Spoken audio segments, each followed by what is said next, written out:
Timpurile Uniunii Indestructibile, Republicile Libere. Un mic oraș provincial în regiunea Perm, unde principalele atracții turistice erau bisericuțele de lemn unice, dealurile verzi abrupte și pădurile liniștite. Totul era îmbrăcat cu grijă de un mic râu. Astfel de imagini trezeau involuntar artistul din orice om. Casele vechi erau construite cu grijă pe străzi strict proporționale. De obicei, astfel de așezări erau numite pustietăți. Cea mai apropiată stație de tren se afla la aproximativ 100 de kilometri, iar până la capitală trebuia să călătorești toate cele 300.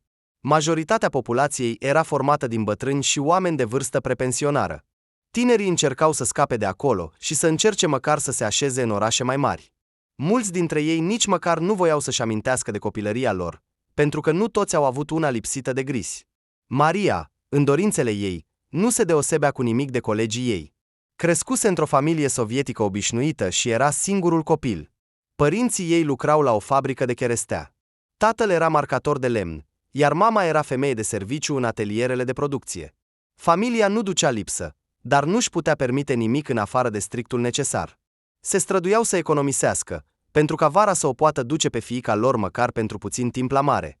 Maria era o fetiță ascultătoare, fără mofturi. Îi plăcea foarte mult să se joace cu păpușile, dar avea doar acelea cu care se jucase și mama ei. Atunci tatăl, primind o primă la muncă, a decis să cheltuie toți banii pe un cadou pentru fiica sa. Și de atunci, fetița a primit o păpușă care era doar puțin mai mică decât ea. Fetița era încântată. S-a jucat mult timp cu păpușa ei preferată, dar hainele acesteia nu îi plăceau deloc. Credea că jucăria era îmbrăcată fără gust și dorea să-i reînnoiască garderoba. Fetița nu avea bunici. Când părinții întârzi la muncă sau lucrau în ture de noapte, o supraveghea o vecină. Aceasta a oferit ajutorul ei, văzând odată cum mama se întorcea acasă târziu cu fiica. Luiza, unde umbli cu copilul atât de târziu? A întrebat ea, aruncând o privire pe fereastră. Era deja timpul să doarmă. Nu întreba, Zoia Petrovna, a răspuns Luiza și a făcut un gest cu mâna. O iau cu mine la muncă. Ea stă acolo în vestiar, se joacă cu păpușa ei. Uneori poate să-și ațipească pe sacii cu așchii. O iau de la grădiniță și mă întorc la muncă. Din fericire, totul e aproape. Intră la mine măcar pentru un minut, a rugat-o vecina. Luiza și fiica ei au intrat deja pe ușa deschisă. În hol le aștepta vecina, ținând în mână o mână plină de bomboane.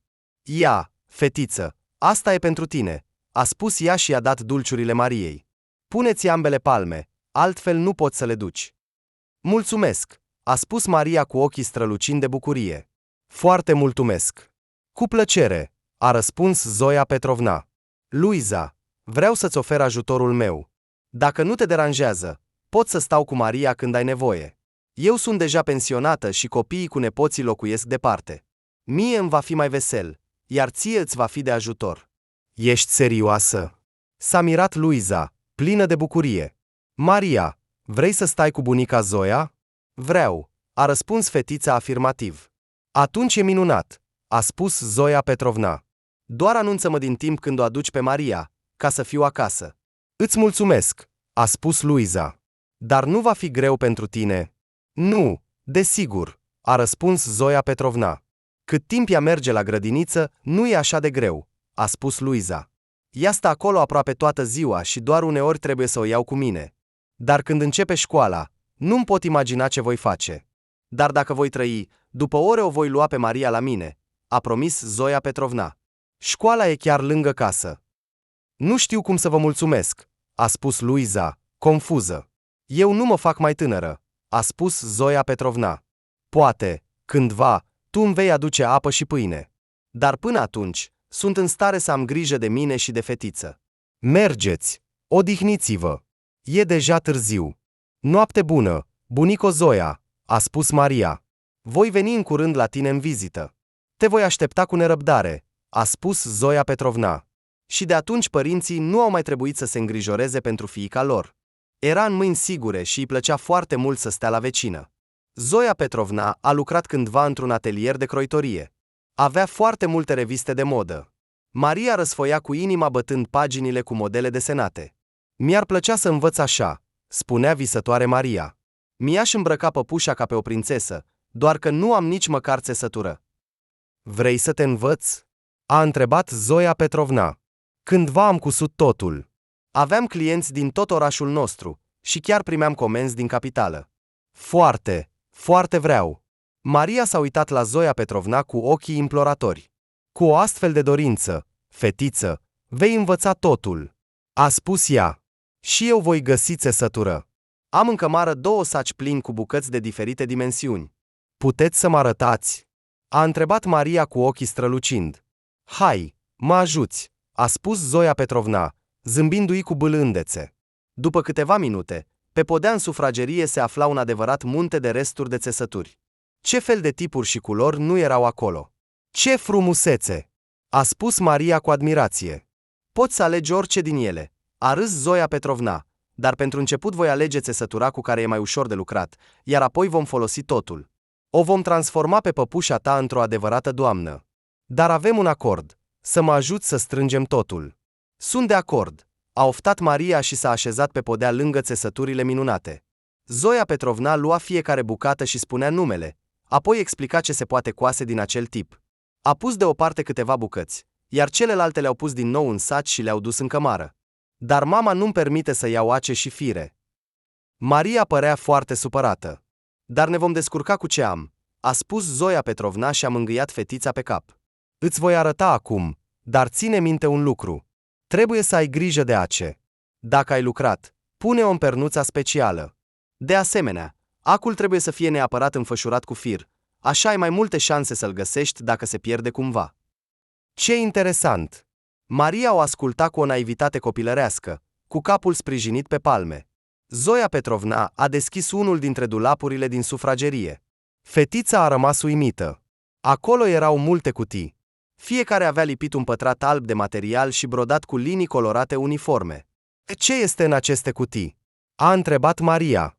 De ce sunt lipite pe ele niște bucăți ciudate? Aici îmi păstrez firele, a spus Zoia Petrovna, trecându-și mâna peste rândul de cutii, iar bucățile ciudate sunt pentru a ști unde sunt firele. Grozav, a spus Maria, și chiar și-a deschis gura. Îți voi arăta toate, a spus Zoia Petrovna, și a scos o cutie, care nu părea specială. Iar în această cutie îmi păstrez acele. A deschis cutia, în interiorul căreia erau multe pernuțe mici de diferite culori, forme și dimensiuni. În fiecare dintre ele era înfipt câteva ace. Maria s-a mirat că și acele pot fi diferite. Nu sunt toate acele la fel? A întrebat ea. Nu, desigur. Zoia Petrovna a râs de întrebarea fetiței. Există pentru cusut manual, iar altele pentru mașinile de cusut. Și acelea, la rândul lor, sunt de diferite lungimi și grosimi. Alegerea acului depinde de grosimea țesăturii. Cu un ac subțire și mic, cu greu vei coase o haină. Vreau să învăț să cos cât mai repede, a spus Maria și a aplaudat. Despre asta vom vorbi data viitoare, a spus Zoia Petrovna și s-a uitat la ceasul de pe perete. Mama ta va veni să te ia. Mai este o condiție. Dacă vei fi o fetiță neascultătoare, nu te voi învăța. Neascultătorii mereu împiedică să se ocupe de lucruri serioase. Voi fi ascultătoare, promit, a șoptit Maria. Promit, promit. Aici mama a venit să o ia pe fetiță, iar Zoia Petrovna a decis să-și revizuiască comorile cu accesorii de croitorie. Maria a vorbit toată seara despre ce au făcut cu vecina. Le-a spus părinților tot ce a făcut. Hai, liniștește-te, a murmurat tatăl. E suficient. Suntem bucuroși că Zoia Petrovna a găsit metode de a te gestiona. Ai mâncat? Du-te la culcare. Mama și tata sunt obosiți. Nu vă interesează? A întrebat Maria supărată și s-a dus în camera ei. După câteva minute, mama a intrat și s-a așezat lângă ea pe pat. Nu te supăra, a spus ea. Am venit obosiți, iar tata, în afară de buștenii lui, nu vrea să audă de nimic altceva. Mă bucur că vrei să înveți o meserie atât de utilă. Când voi crește, Maria s-a ridicat în picioare pe pat și a ridicat mâinile în sus. Voi coase rochii frumoase, ca în reviste, și le voi îmbrăca pe buștenii tatălui. Poate atunci va observa și el. Nebună, mama a zâmbit. El nu te uită niciodată. Pur și simplu trebuie să muncim din greu pentru a-ți oferi tot ce ai nevoie. Voi deveni o croitoreasă celebră, a spus Maria visătoare, și atunci nu va mai trebui să muncești, doar mă vei iubi și atât. Așa spune o croitoreasă, a spus mama, a sărutat-o și a pus-o în pat. Noapte bună! Maria s-a tot răsucit, nu putea să adoarmă. Nu mai putea de nerăbdare să învețe să coasă, pentru a schimba cât mai repede acea rochie urâtă a păpușii. Își imagina cum în reviste vor desena mătuși îmbrăcate în rochiile cusute de ea, cum va deveni o croitoreasă cunoscută și cum oameni din toată lumea vor veni să-i ceară să le coasă ceva frumos. Cu astfel de vise pline de culoare, a adormit. Fetița a fost dusă la Zoia Petrovna abia după 3 zile. Nu mai putea aștepta acel moment. Sunt gata să învăț, a declarat ea direct de la ușă Zoiei Petrovna. Mă bucur pentru tine, tânără doamnă, a râs vecina. Ei bine, intră. Maria, nu o deranja pe Zoia Petrovna, a rugat-o mama. Luiza, nu te îngrijora, a spus Zoia Petrovna. Mă încarc cu energia de la entuziasmul ei pentru munca mea preferată. Vreau foarte mult să împărtășesc cuiva experiența mea. Dacă va continua să se dedice cu atâta pasiune meseriei de croitorie, va deveni un specialist excelent. Nu trebuie să împiedicăm copilul să facă ceea ce îi place. Mergeți liniștiți la muncă. Îmi pare rău să vă întreb, a spus Luiza, ezitând. Astăzi este o situație în care trebuie să o las pe Maria la noapte.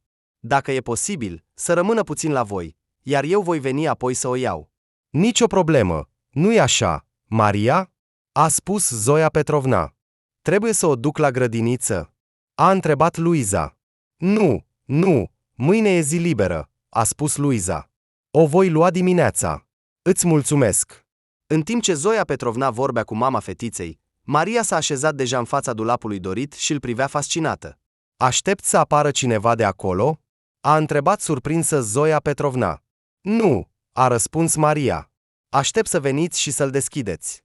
Nu mai pot aștepta să văd cutiile cu fire. Și mai am cutii cu nasturi, fermoare, cârlige și alte mărunțișuri, a spus Zoia Petrovna râzând.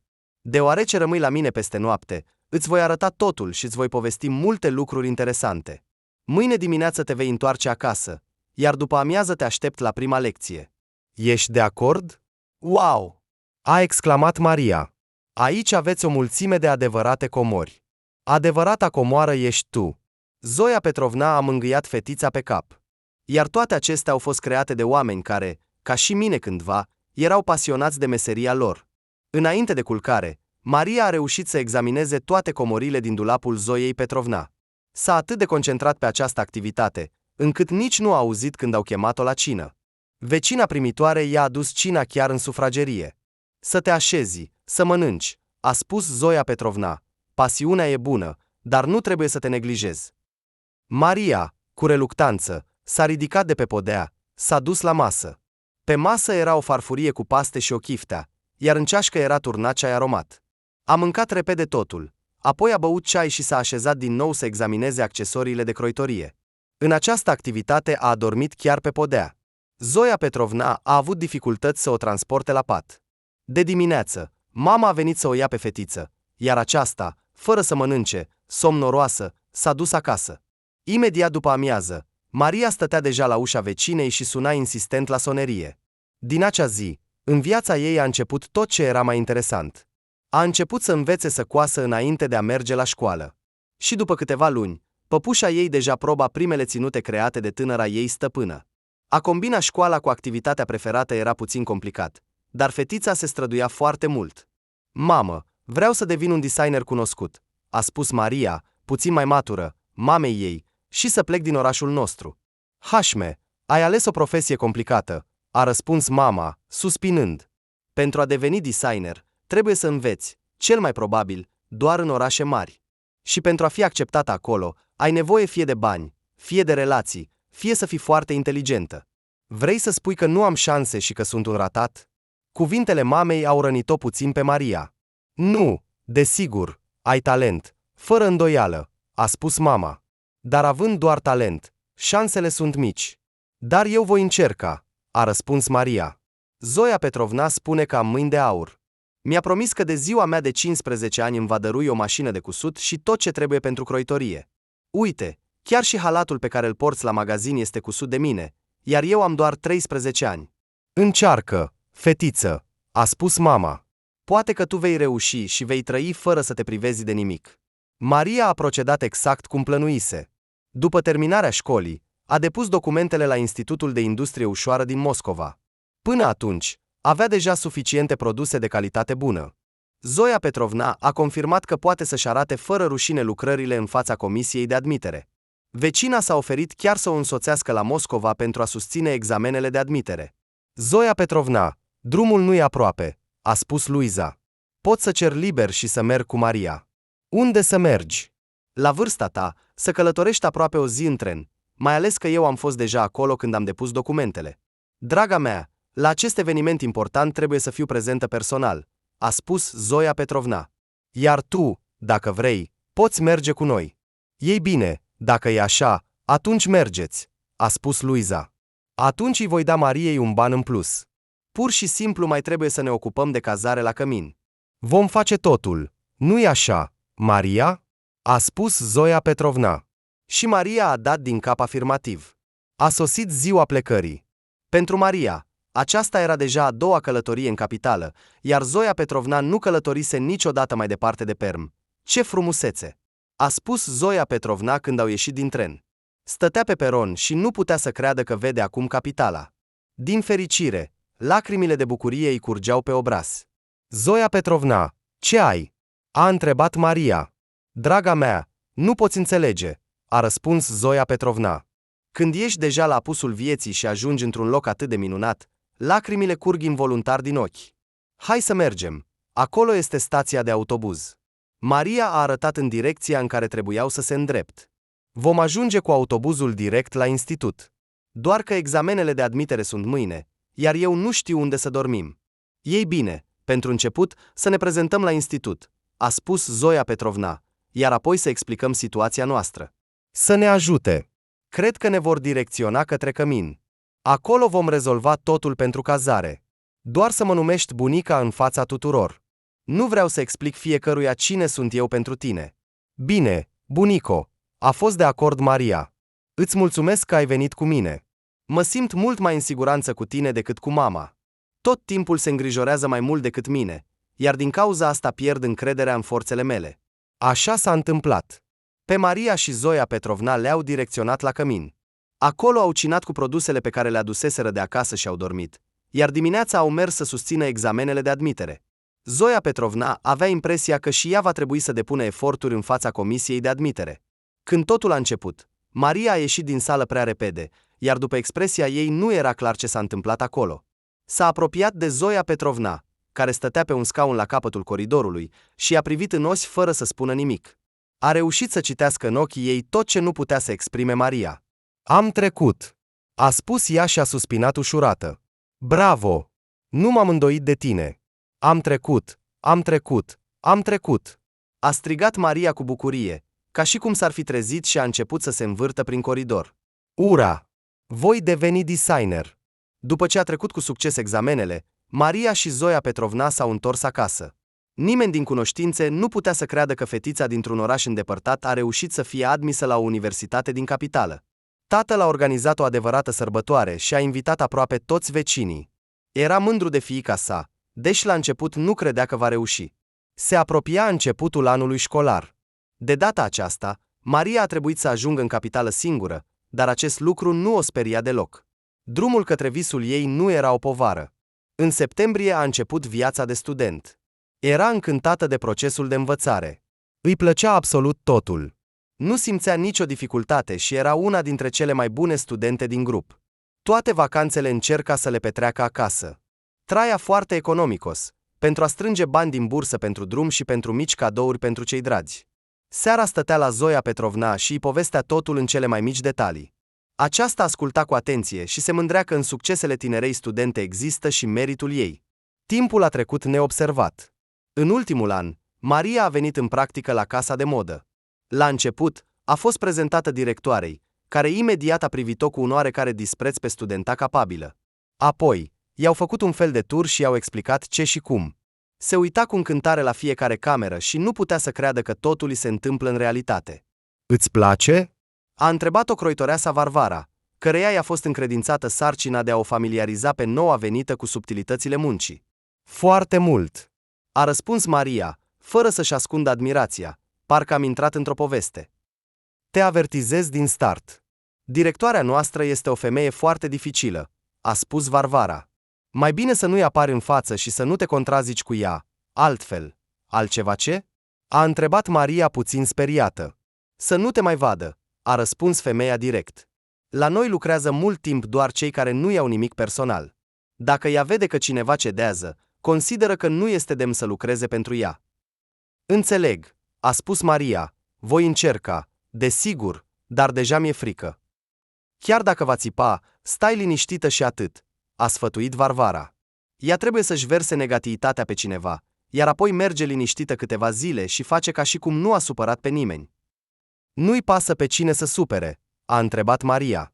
Chiar dacă nu ești vinovată. Exact așa, a răspuns Varvara și a chicotit ușor. Între noi, o numim Cobra. Când țipă, îi stau chiar și părul în sus, ca un capuz de șarpe. La început, Maria a evitat directoarea, dar apoi a decis că va face ce va face. A venit aici să acumuleze experiență și să se recomande ca un specialist bun, nu să se preocupe de capriciile altora. În curând, toți angajații au înțeles că această fetiță din nimic, capabilă să-i depășească pe oricare dintre ei.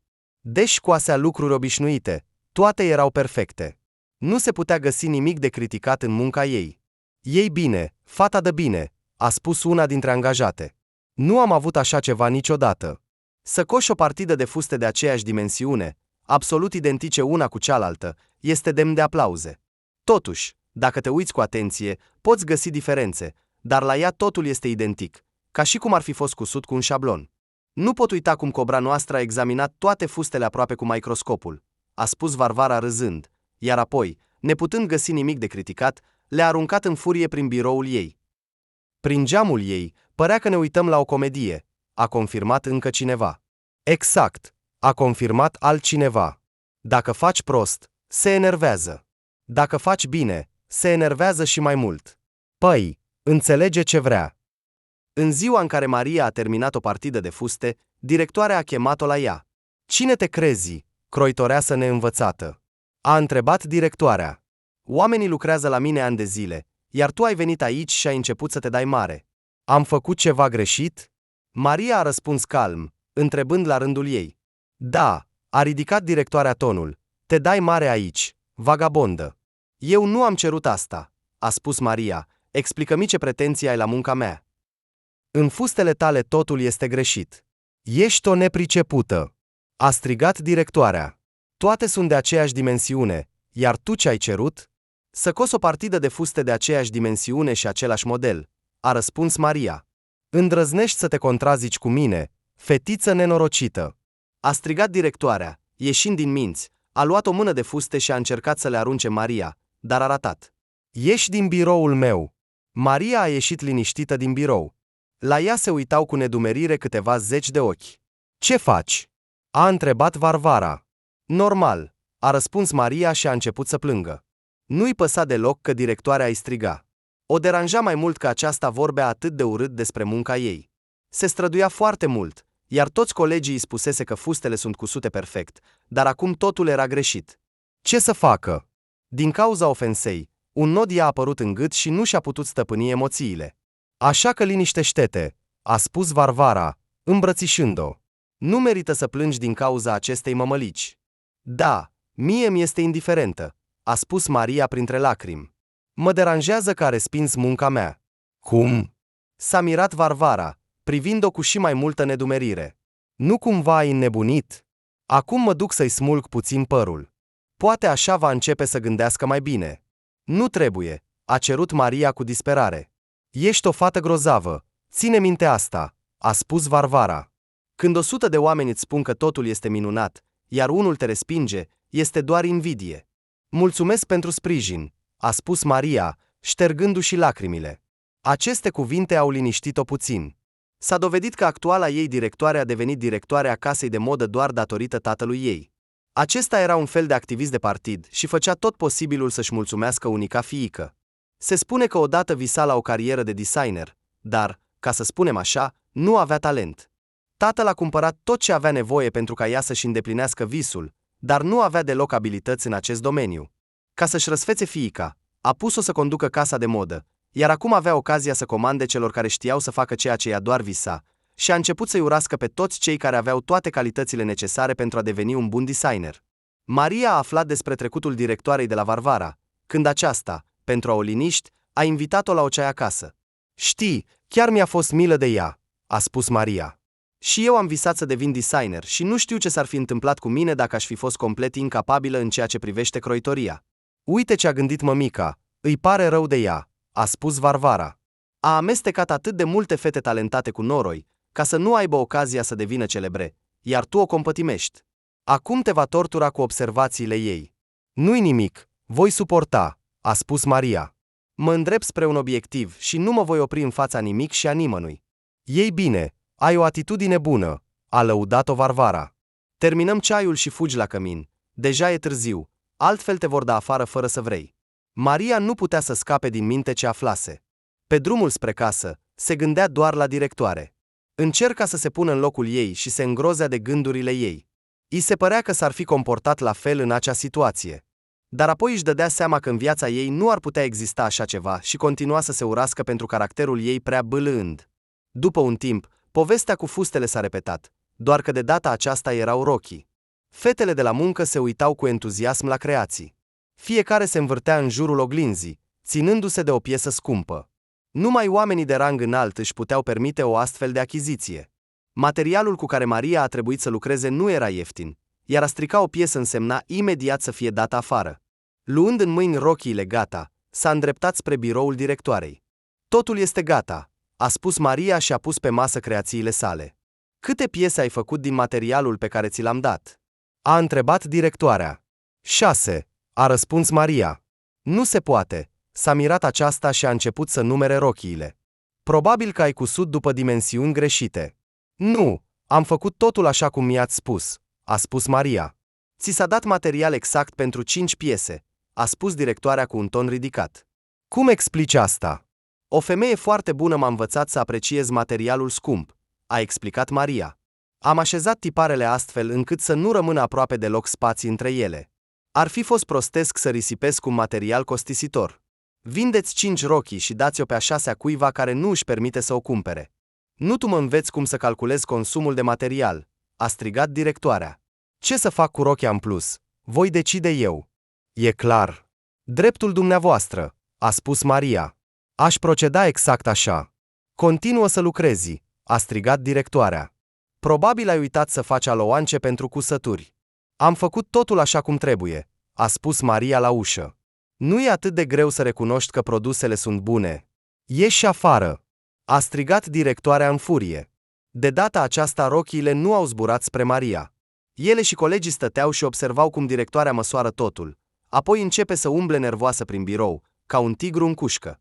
Toată lumea a înțeles imediat că nu avea ce să critique și că Maria nu va părăsi echipa lor. Odată, pe pragul casei de modă, a apărut un tânăr simpatic. Se comporta destul de încrezător și s-a îndreptat imediat spre biroul directoarei, strigând salut, fetele. Maria i s-a părut foarte drăguț. Cine este acesta? A întrebat ea pe Varvara. Fiul Cobrai, a răspuns aceasta. Vine rar pe aici. Probabil cere bani. A venit la mama lui. Interesant. Dar este la fel ca mama lui? A întrebat Maria. Nu știu, dar ceva îmi spune că mărul nu cade departe de pom, a răspuns Varvara. Și ți-a plăcut? Nu, s-a rușinat Maria. Dar cum îl cheamă? Dacă nu mă înșel, Anton, a răspuns Varvara. Ei bine, fetele, fata noastră s-a îndrăgostit, a adăugat ea râzând, adresându-se colegelor. Fiul a discutat ceva cu mama lui, apoi a ieșit de la ea mulțumit. Se pare că aceasta i-a îndeplinit toate capriciile. În acel moment, Maria a decis să ducă o nouă partidă de produse gata și s-a ciocnit de el. Salut, a spus băiatul, eu sunt Anton, iar pe tine nu te-am mai văzut pe aici. Salut, a spus Maria, puțin rușinată. Maria, poți să-mi spui Maria, eu sunt aici la practică. Nu mă considera obraznic, a spus Anton, luând taurul de coarne, dar te pot invita la cinema în seara asta? Da, a răspuns Maria fără să se gândească. Ce trebuie să fac pentru asta? Ce? Nu ai fost niciodată la cinema? S-a mirat Anton. Dă-n adresa ta, vin să te iau diseară. Locuiesc la căminul Institutului de Industrie Ușoară, a spus Maria. Dacă aștepți puțin, voi duce bluzele și îți voi scrie adresa pe o bucată de hârtie. Nu trebuie, a spus Anton și a luat bluzele de la ea. Hai, te ajut să le duci. Bine, Spune-mi unde să merg? La directoarea noastră în birou, a spus Maria. Anton a intrat primul, iar Maria a intrat cu precauție după el. Ai uitat ceva? A întrebat mama lui. Nu, doar am vrut să ajut fata să ducă toate acestea, a răspuns Anton. Bravo! Un adevărat gentleman, a spus mama cu o ironie și a luat bluzele de la el. Dar tu de ce stai? A murmurat ea către Maria. Ești liberă. Voiam doar să întreb dacă totul este în regulă de data aceasta, a spus Maria. O să mă uit mai târziu, a răspuns directoarea calm. Sper că ai muncit din greu. Așa este, a spus Maria. Voiam să vă mulțumesc, dar este greu să vă mulțumesc. Da, așa sunt eu. Nu suport neglijența în muncă, a răspuns directoarea provocator. Bine, mamă, eu plec și eu, a spus Anton și a ieșit după Maria. Probabil va începe din nou să țipe, a spus Maria cu voce tare, fără să observe că Anton mergea după ea. Mamă, și ce? Ea ți-a strigat? S-a mirat Anton. Și nu odată. Maria a decis să-i spună totul așa cum este. Îți cer iertare pentru ea, a spus Anton. Ea m-a crescut singură, fără ajutor și sprijin, așa că acum este supărată pe întreaga lume. Nu pot să o influențez. Că strigă la mine nu mă deranjează foarte mult, a spus Maria. Mă deranjează că ea consideră o muncă bună ca fiind o greșeală. Toată lumea îmi spune că produsele mele sunt perfecte, iar ea reușește să găsească defect. M-am săturat de această atitudine. Voi veni diseară, a spus Anton, și îți promit. Cu mine vei uita tot ce este rău. Doar o mică rugăminte. La voi acolo este o directoare foarte rea. Poți să mă observi pe fereastră, iar apoi să cobor la mine? Pot, a răspuns Maria. Baba Zina este într-adevăr o adevărată barmalei. Este adevărat. Feroneria mea dă exact spre intrarea principală.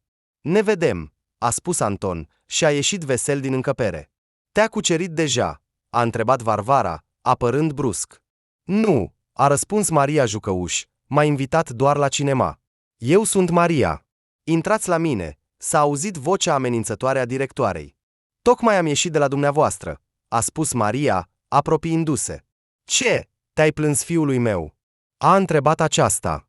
Nu, a răspuns Maria cu fermitate. Atunci despre ce ați vorbit? S-a interesat directoarea. El a întrebat cum am ajuns la dumneavoastră, iar eu i-am răspuns, a spus Maria, apoi a spus că se grăbește și s-a despărțit. Bluzele sunt în regulă? Ce poate fi în regulă când o muncă este făcută de un amator? S-a mirat directoarea, ridicând sprâncenele, cum nu înțelegi că fără mine locul în lumea frumoasă este. Oricât am încercat să-ți explic, nu ajunge la tine. Dar eu nu mă consider fără mâini, a spus Maria.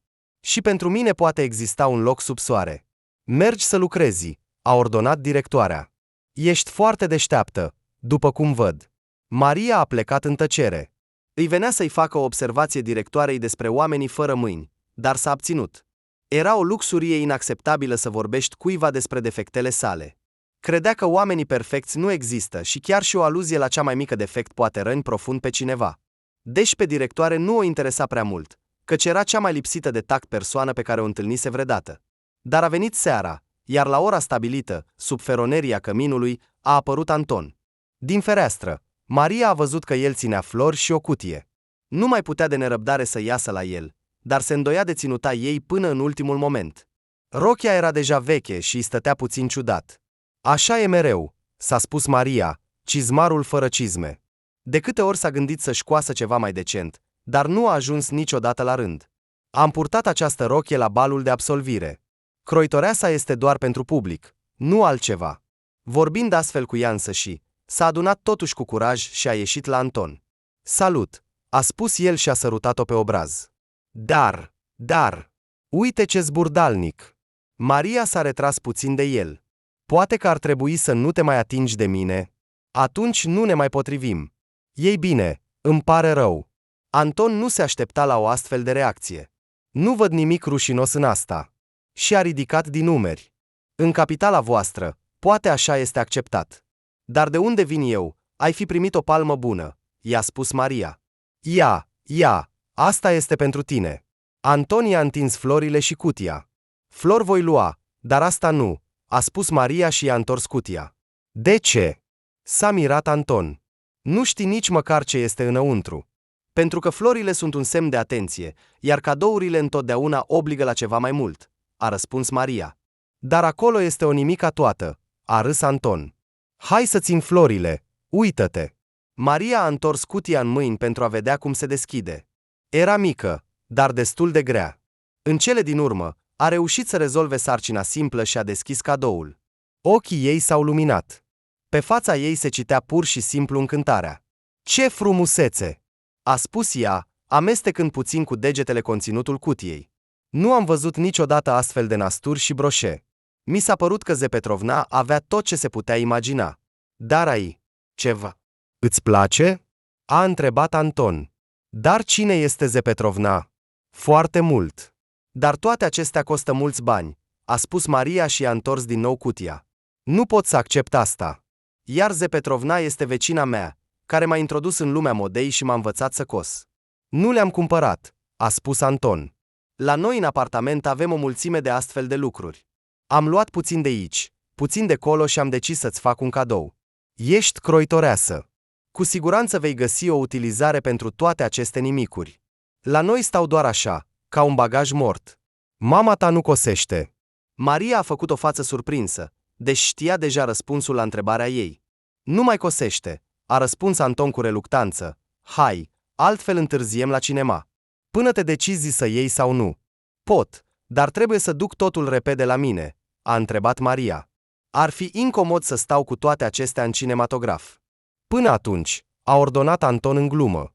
Nu a apucat să-și dea seama că Maria era deja din nou lângă el. Ai zburat de-a dreptul, a râs el. Poate ai un motor pe undeva pe la spate. Hai să mergem. Pula, la cinematograf se difuza o nouă comedie. Amândurora le-a plăcut foarte mult filmul, iar după aceea au decis să se plimbe prin orașul de seară. Ce film vesel, a spus Maria. Credeam că o să explodez de râs. Și eu, a spus Anton. Sunt foarte fericit că am mers la acest film tocmai cu tine. De ce? S-a mirat Maria. Te distrez într-un mod special, a răspuns Anton. Nu am râs mai mult de film, ci de tine. Sunt eu amuzantă? Maria a făcut o față supărată. Nu ai înțeles bine, a răspuns Anton. Pur și simplu, când te privesc, este imposibil să nu râd. Un râs atât de contagios și emoții sincere. Nu am observat așa ceva la fetele din capitală. Ei bine, așa sunt eu, a spus Maria și l-a luat pe Anton de braț. Dar la voi acolo este așa acceptat? A întrebat el zâmbind. Îmi pare rău, a spus Maria și a vrut să-și retragă mâna, dar Anton nu i-a permis. Glumesc. Îmi face plăcere, a spus el. Nu-ți retrage mâna, te rog. Așa, de braț, discutând despre film, nici nu și-au dat seama când au ajuns la cămin.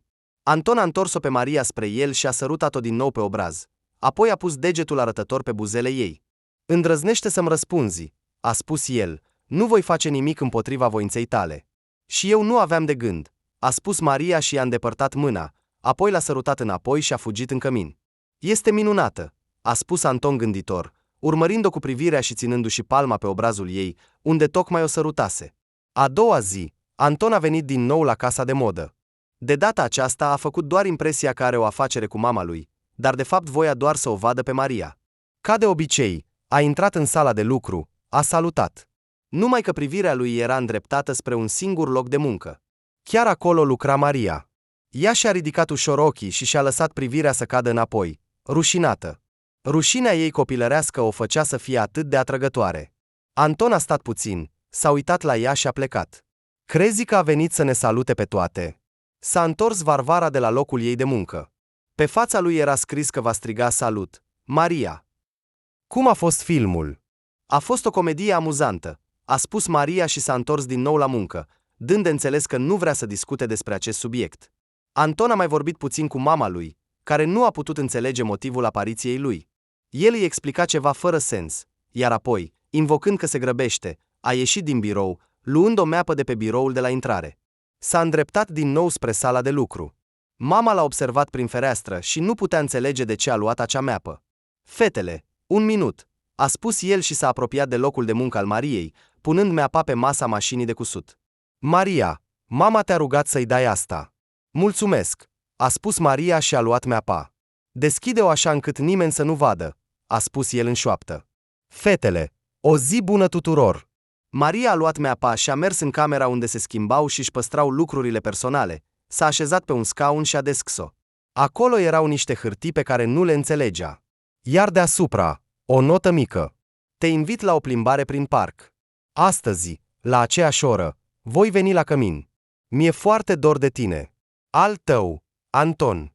A luat repede nota și a băgat-o în buzunarul halatului de lucru. A închis meapa și s-a întors la locul de muncă, punând-o acolo unde era. Deodată, directoarea a intrat în sala de lucru și a început să caute ceva cu privirea. Observând meapa pe care o luase fiul ei, s-a apropiat de Maria. Îmi este rușine să întreb, dar ce caută meapa mea la tine? S-a adresat ea. Întrebați-le pe fiul dumneavoastră. Varvara a observat confuzia Mariei și a decis să intervină. A intrat, fără motiv, a spus că este bucuros să ne vadă pe toate, a început să fluture meapa și a aruncat-o pe masa de lucru a Mariei. Fata este atât de speriată încât încă nu își revine. Dumnezeule, ce face? S-a revoltat directoarea, a apucat meapa și s-a îndreptat spre ieșire. De ce vă uitați? Nu aveți muncă de făcut? Mulțumesc, Varvara. Maria a suspinat ușurată. Credeam că voi muri de frică. Nu te-ai ales bine cu logodnicul, a spus Varvara. Am intuit imediat că în acea meapă este un mesaj pentru tine. Nu te-ai fi asociat mai bine cu această familie. Varvara, îmi place foarte mult, a spus Maria. Poate că inima nu poate fi comandată? Ei bine, decizii singură. Treaba mea este să te avertizez, a spus Varvara și s-a întors la locul ei de muncă. În curând întâlnirile cu Anton au devenit mai frecvente. Deja în casa de modă, toată lumea șușotea că noua fată l-a prins pe fiul directoarei. Când Maria mergea prin sala de lucru spre locul ei, simțea privirile judecătoare ale colegelor. De ceva motiv, toată lumea credea că astfel a decis să se facă plăcută directoarei. Dar nu-i păsa de nimeni, era fericită și se temea doar de un singur lucru, ce se va întâmpla când mama lui Anton va afla despre aleasa fiului ei. Și nu a durat mult să aștepte. Anton a decis să vorbească cu mama lui. S-a îndrăgostit de Maria din prima privire și a decis că a venit vremea să-i ceară mâna. Seara, la cină, s-a adunat cu curaj și a început să vorbească cu mama lui. Mamă, am o discuție serioasă cu tine, a început el. Vreau să mă căsătoresc. Anton, ești în toate mințile tale, s-a mirat mama. Nu ai nici măcar o prietenă constantă. Stai. Nu cumva zvonurile despre romanul tău cu noua mea angajată studentă sunt adevărate? Da, a răspuns Anton afirmativ. Dumnezeule, credeam că fetele doar vorbesc despre asta, a spus ea. Le-ar plăcea doar să-și miște limbile. Și iată că este adevărat. Mamă, Maria este foarte bună. Anton încerca să o liniștească pe mama lui. O iubesc. Ce, dracului, iubire poate fi cu o sărăcie fără rădăcini și neam. Mama a ridicat tonul. Nu are nici măcar o înregistrare în capitală, este o rușine și atât. Fiule, trezește-te, până nu e prea târziu. Mamă, dacă ești împotriva căsătoriei noastre, va trebui să mă căsătoresc cu ea în secret și să plec de lângă tine, a spus Anton, iar aceste cuvinte au sunat pentru mama ca o sentință de singurătate. Voi vorbi din nou cu această fată, a spus ea amenințător, apoi vom decide ceva. Dimineața, Maria mergea liniștită la muncă. Nici nu bănuia că Anton a făcut o astfel de nebunie cu o seară înainte. Toate angajatele stăteau în hol și parcă o așteptau doar pe ea. Salut, a spus Varvara. Cobra a venit toată înnebunită de furie și a cerut ca, de îndată ce apari, să mergi imediat la ea. Maria a ridicat din umeri. Nici nu bănuia de ce o cheamă, mai ales de dimineață.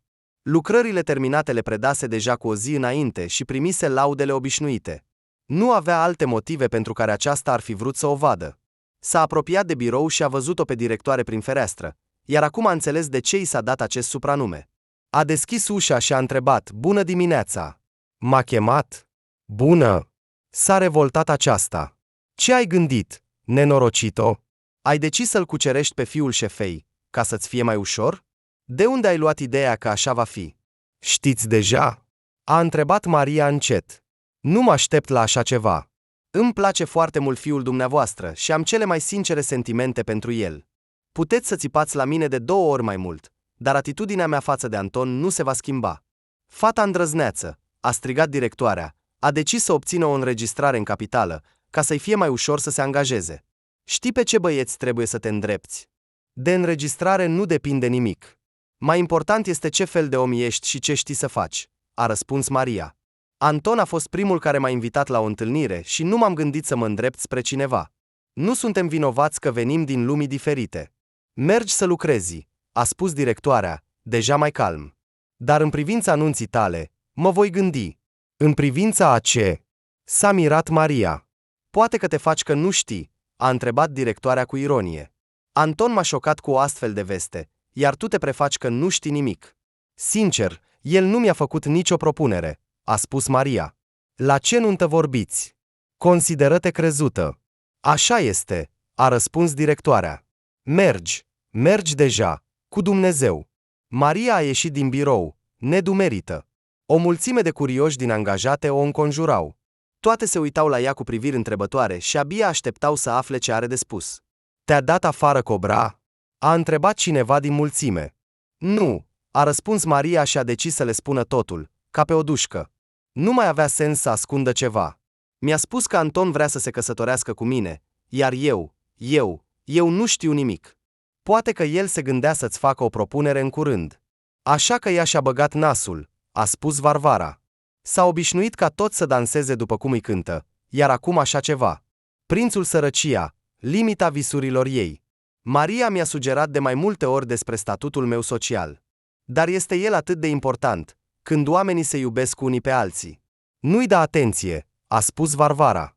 Cel mai important este că vă simțiți bine împreună, iar ea să explodeze de supărare. Seara, Maria s-a întâlnit cu Anton, care părea diferit. Era îmbrăcat elegant și vorbea în enigme. Hai cu mine și nu mă întreba nimic, a spus el.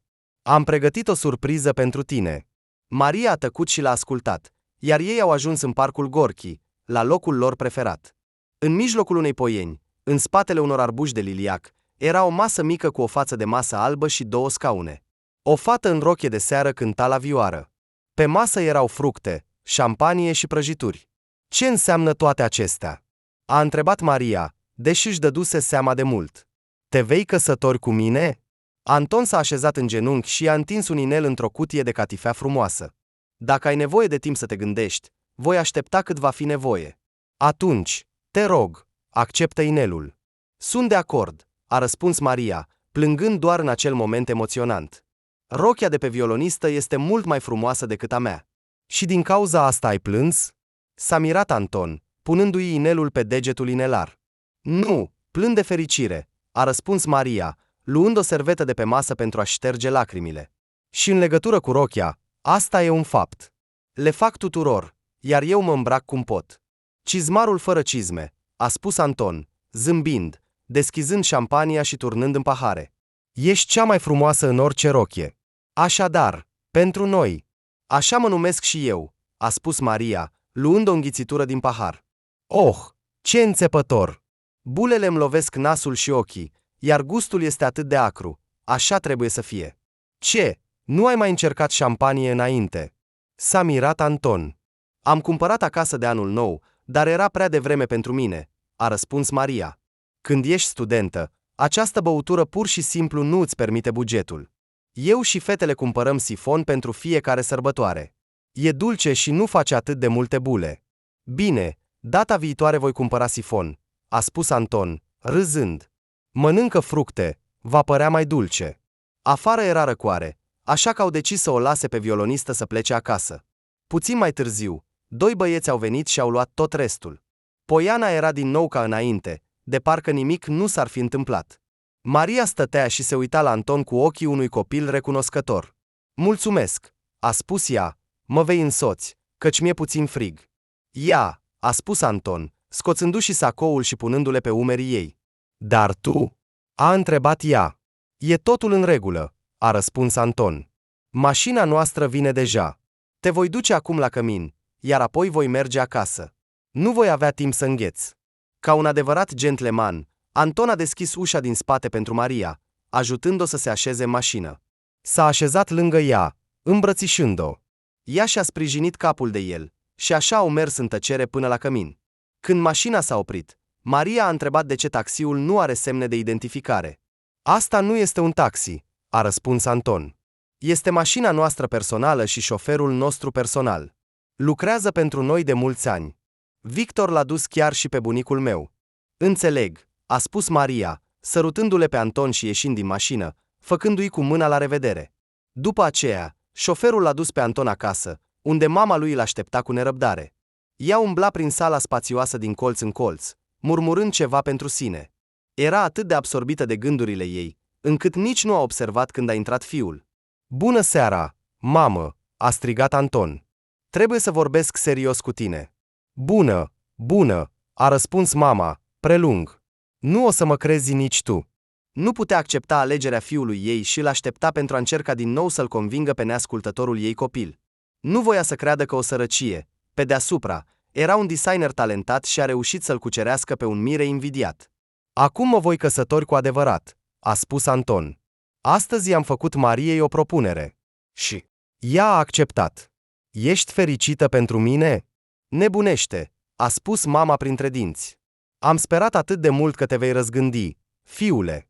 Ce? Nu sunt destule fete bune în oraș. Mamă, decizia mea nu se discută, a spus Anton. Sunt multe fete, dar toate sunt superficiale și îmbrăcate extravagant.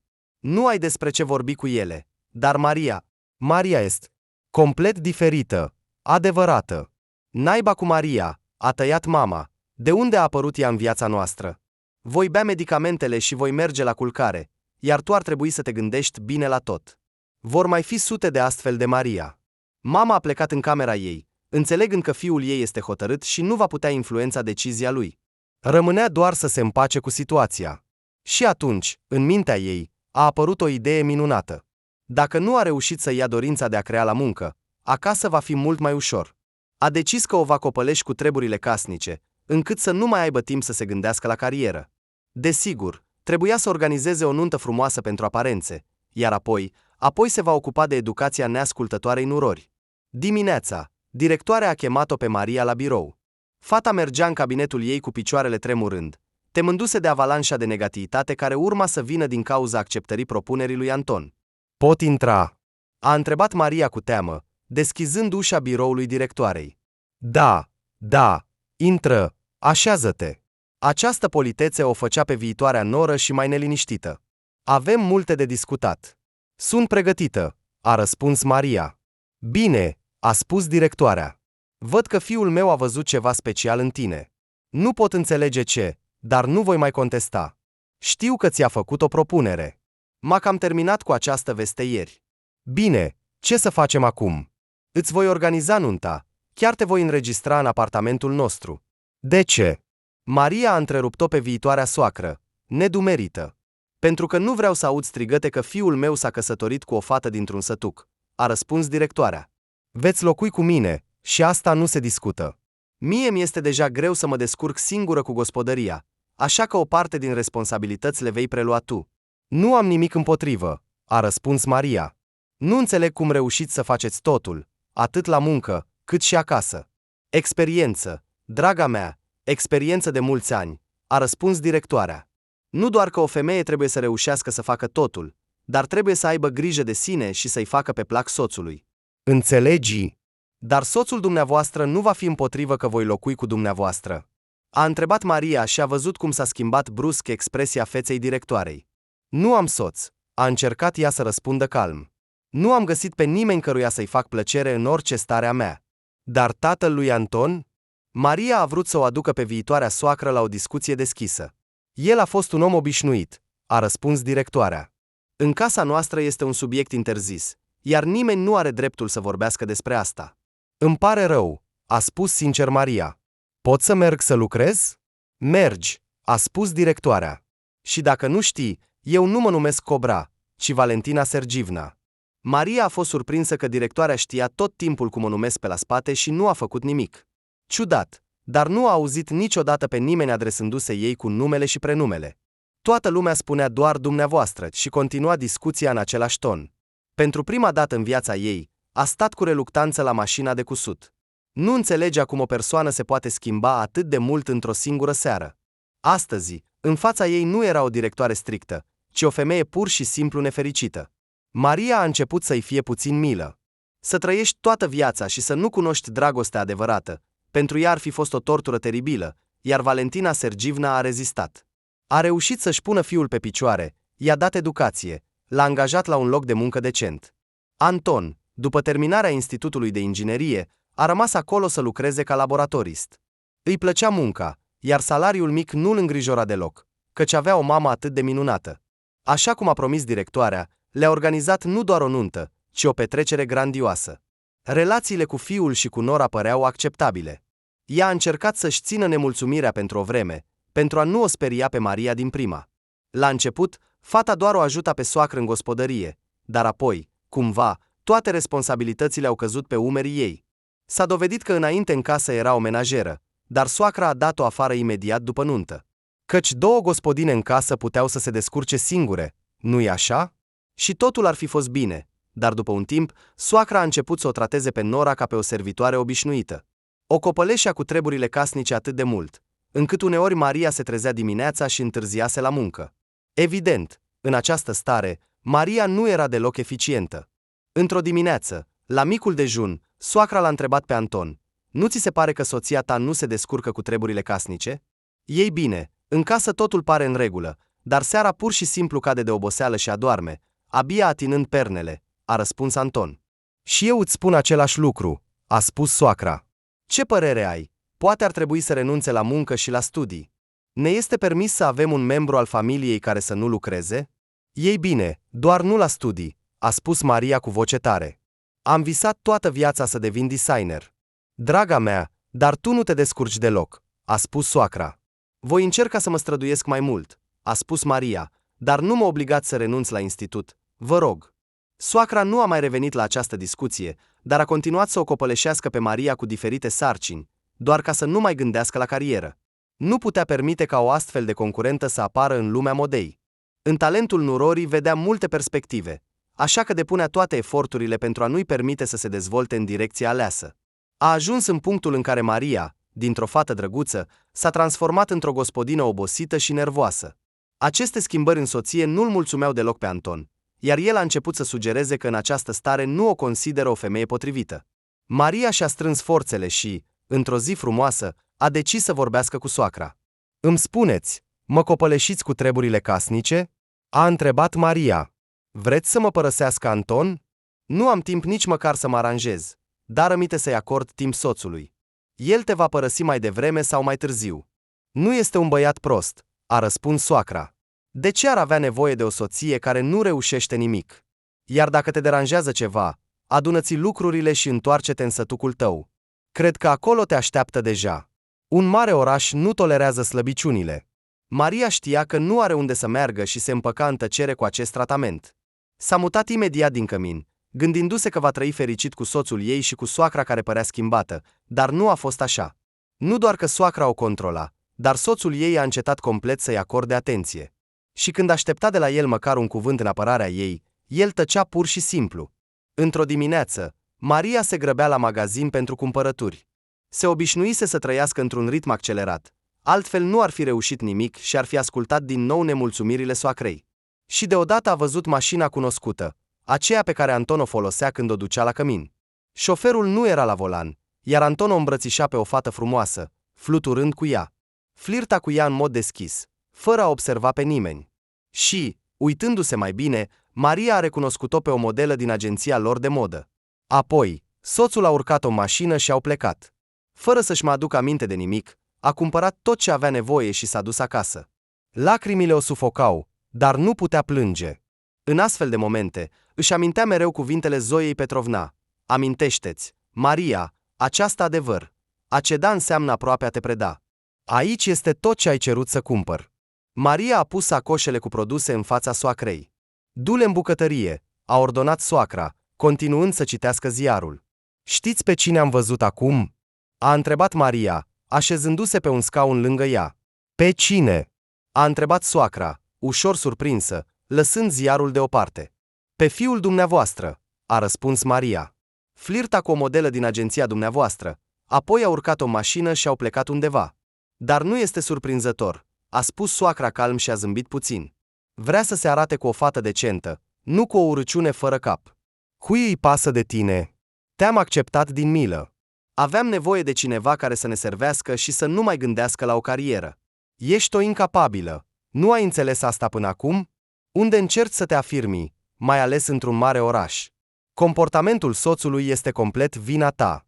Trebuie să reușești să faci totul, iar tu ești o leneșă. Viața în capitală nu este pentru oricine, așa că trăiește liniștită și nu te mai da în spectacol. Ai avut o șansă incredibilă. Dumnezeu a vrut să te împaci și să înduri. Ai înțeles? Maria nu a mai spus niciun cuvânt. În sfârșit, a realizat că era pur și simplu o victimă a unei soacre fără inimă și a unui fiu care era o femeie ușoară.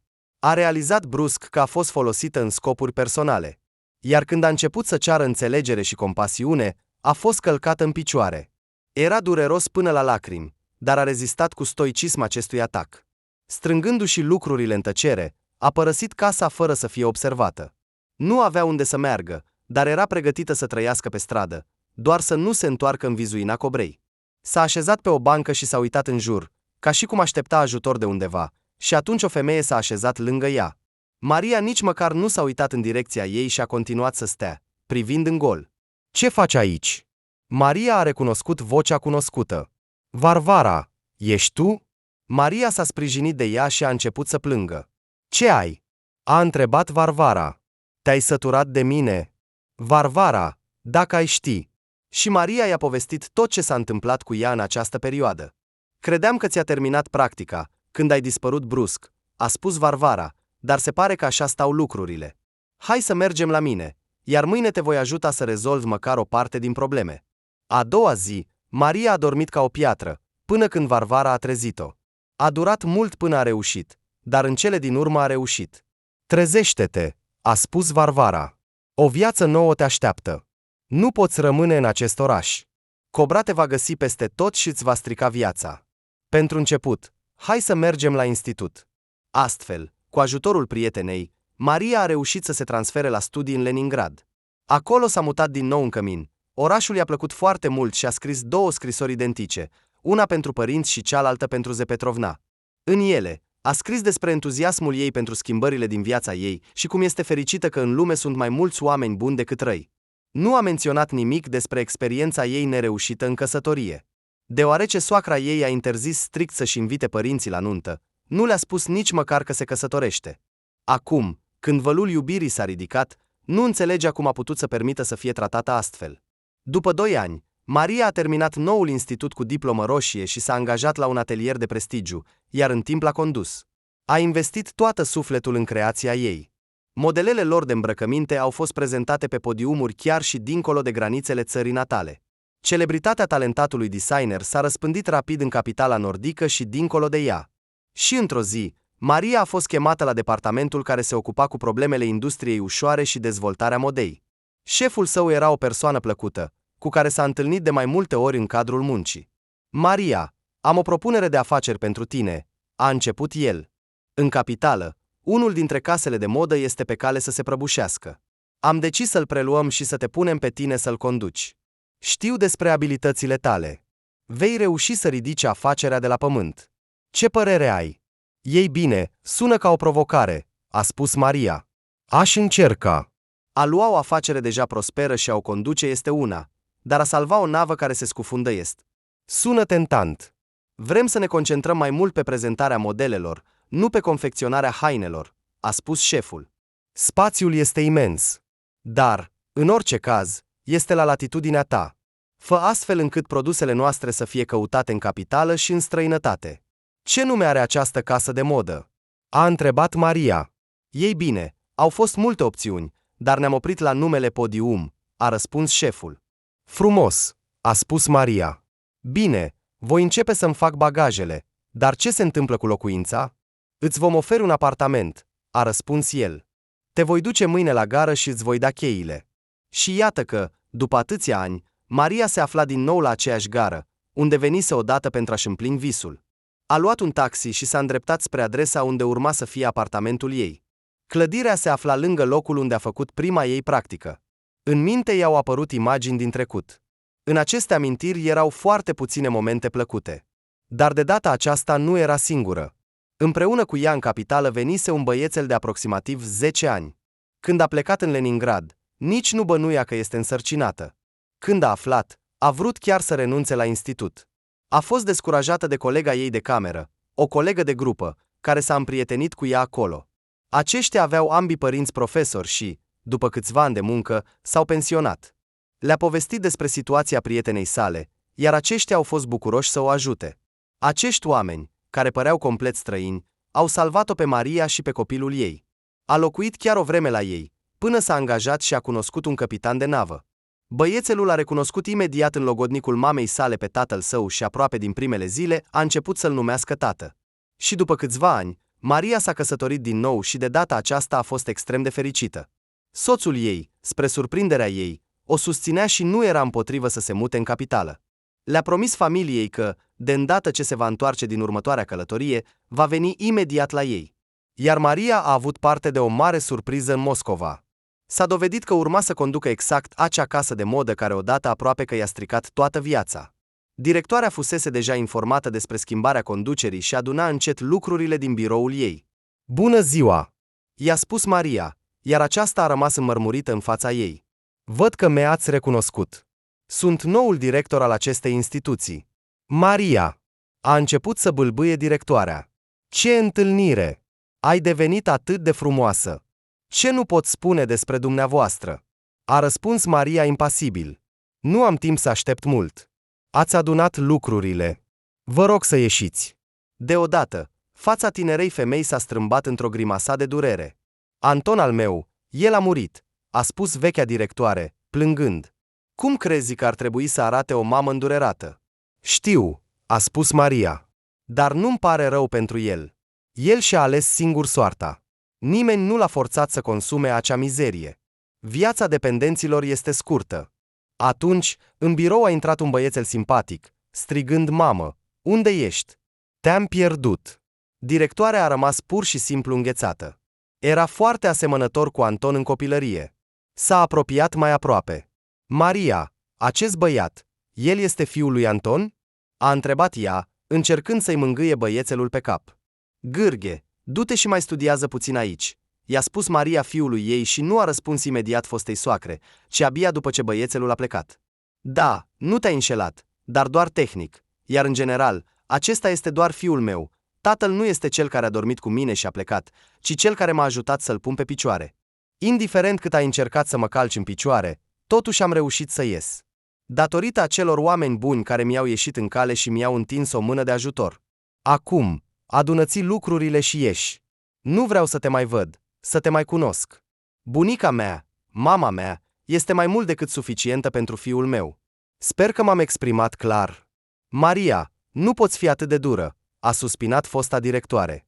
"Iartă-ne, în numele memoriei lui Anton, te rog." Maria a tăcut. Cobra în vârstă a luat cutia cu lucruri și s-a îndreptat spre ieșire. Sperase să audă cuvinte de iertare, dar, din păcate, răspunsul ei a fost doar un disprețuitor tăcere. Acum, în sfârșit, a înțeles bine că, prin atitudinea ei față de oameni, și-a condamnat singură la o bătrânețe solitară. Bumerangul destinului nu a întârziat să apară.